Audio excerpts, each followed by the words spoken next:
Director ബാല കഥ എഴുതി സംവിധാനം ചെയ്ത് അരുൺ വിജയ്, റോഷിനി പ്രകാശ്, സമുദ്രകനി എന്നിവർ കേന്ദ്ര കഥാപാത്രങ്ങളായി അഭിനയിച്ച വനങ്കാൻ എന്ന സിനിമയുടെ വിശേഷങ്ങളുമായിട്ടാണ് ഞാൻ ഇന്ന് നിങ്ങളുടെ മുന്നിൽ വന്നിട്ടുള്ളത്. ബാല സംവിധാനം ചെയ്ത എല്ലാ സിനിമ പോലെ തന്നെ വനങ്കാനും ഒരു വെറൈറ്റി മൂവിയാണ്.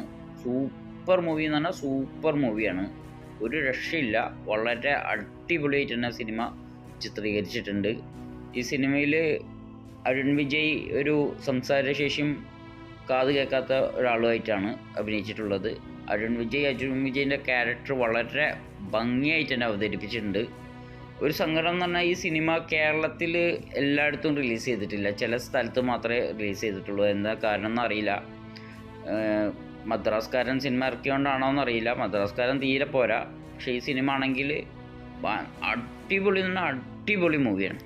സിനിമയിലൊരു ഫാദറുണ്ട്. ഫാദറിനെ കാണുമ്പോൾ ശരിക്ക് ശിവാജി ഗണേശനെ പോലെയാണുള്ളത്. പിന്നെ ഈ സിനിമയത്തെ നായികയായിട്ടുള്ള റോഷിനി പ്രകാശ് വളരെ നന്നായിട്ട് തന്നെ അഭിനയിച്ചിട്ടുണ്ട്. അതുപോലെ തന്നെ സിനിമയിൽ അരുൺ വിജയിൻ്റെ സിസ്റ്ററായിട്ടൊരു പെൺകുട്ടിയുണ്ട്. ആ പെൺകുട്ടിയും വളരെ നന്നായിട്ട് തന്നെ സിനിമയിൽ അഭിനയിച്ചിട്ടുണ്ട്. പിന്നെ ഓരോ കഥാപാത്രങ്ങളും സിനിമയിൽ ഒരുപാട് കഥാപാത്രങ്ങളുണ്ട്. ഓരോ കഥാപാത്രങ്ങളും അവർക്ക് കിട്ടിയ വേഷങ്ങൾ വളരെ ഭംഗിയായിട്ട് വൃത്തിയോടെ തന്നെ സിനിമ ചെയ്തിട്ടുണ്ട്. സിനിമ ഭയങ്കര സെൻറ്റിമെൻ്റൽ മൂവിയാണ്. ഭയങ്കര സങ്കടം ഉണ്ടാക്കുന്ന കുറേ കാര്യങ്ങൾ ഈ സിനിമയിലുണ്ട്. കുറേ കഥാപാത്രങ്ങളുണ്ട്. ഓരോ വ്യക്തികളുടെ ജീവിതവും ഭയങ്കര ഇമോഷണൽ നിറഞ്ഞതാണ്. ഈ സിനിമയിൽ ഒരു ജഡ്ജുണ്ട്. ജഡ്ജി അടിപൊളിയായിട്ടുണ്ട്. ജഡ്ജിൻ്റെ അഭിനയം സൂപ്പർ എന്ന് പറഞ്ഞാൽ സൂപ്പറായിട്ടുണ്ട്. ഈ സിനിമയത്തെ ജഡ്ജി ഒരു ഇല്ലാത്ത പോസ്കോ കേസിന് നല്ലൊരു വിധി നൽകുന്നുണ്ട്. നല്ല രസമായിട്ട് അത് അവതരിപ്പിച്ചിട്ടുണ്ട്.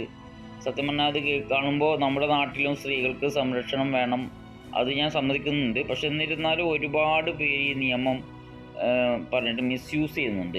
ഈ നമ്മുടെ നാട്ടിൽ മിസ്യൂസ് ചെയ്യുന്ന നിയമങ്ങൾ കോടതി തിരിച്ചറിയണം ശരിക്ക്. നിരപരാധികളായ ഒരുപാട് പുരുഷന്മാരുടെ മേലിൽ കയറാനുള്ളൊരു ആയുധം പോലെ കാണുന്നവരും ഉണ്ട്. ഈ നിയമം കാരണം ക്രൈം കുറയൂല, ഒരിക്കലും കൂടുകയുള്ളൂ.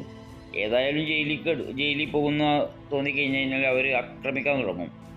അതുകൊണ്ട് നമ്മളെ നാട്ടിലത്തെ നിയമത്തിനും ശരിക്ക് ഒരു ശരിയായ ന്യായം വേണം. പെണ്ണുങ്ങൾക്കുള്ള സ്വാതന്ത്ര്യം വളരെ നല്ല തന്നെ, അവർക്ക് വേണം, സംരക്ഷണം വേണം, അതൊക്കെ ശരി തന്നെ. പക്ഷേ എങ്കിലും അത് പുരുഷന്മാരെ മേത്ത് കയറാനുള്ളൊരു ലൈസൻസായിട്ട് അത് എടുക്കുന്ന, അത് മിസ്യൂസ് ചെയ്യുന്ന ഒരുപാട് ലേഡീസും ഉണ്ട്. അത് കോടതി തിരിച്ചറിയേണ്ട കാര്യമാണ്. അത് ഇതിൻ്റെ സിനിമൻ്റെ ഇടയിൽ കൂടെ ഞാൻ ആ സീൻ വന്നപ്പോൾ ഞാൻ കാര്യം പറഞ്ഞതേ ഉള്ളൂ. എന്തായാലും നിങ്ങൾ ഈ സിനിമ കണ്ടിട്ടില്ലെങ്കിൽ തീർച്ചയായും കാണണം. അടിപൊളി എന്ന് പറഞ്ഞാൽ അടിപൊളി മൂവിയാണ്. ഇത് എന്തുകൊണ്ടാണോ അറിയില്ല കേരളത്തിലെ എല്ലാ തിയേറ്ററിലും റിലീസ് ചെയ്യാഞ്ഞതെന്ന് എനിക്ക് ഒരു പിടുത്തമില്ല. വളരെ ചെറിയ സ്ഥലത്ത് മാത്രമേ ഈ സിനിമ കളിക്കുന്നുള്ളൂ. എന്തായാലും നിങ്ങൾ കണ്ടിട്ടില്ലെങ്കിൽ തീർച്ചയായും കാണുക. അപ്പോൾ നിങ്ങളുടെ അഭിപ്രായം പറയാം. ഞാൻ പുതിയ സിനിമാ വിശേഷങ്ങളുമായി ഉടൻ തന്നെ വരും. അപ്പോഴേക്കും എല്ലാവർക്കും നമസ്കാരം. ബൈ.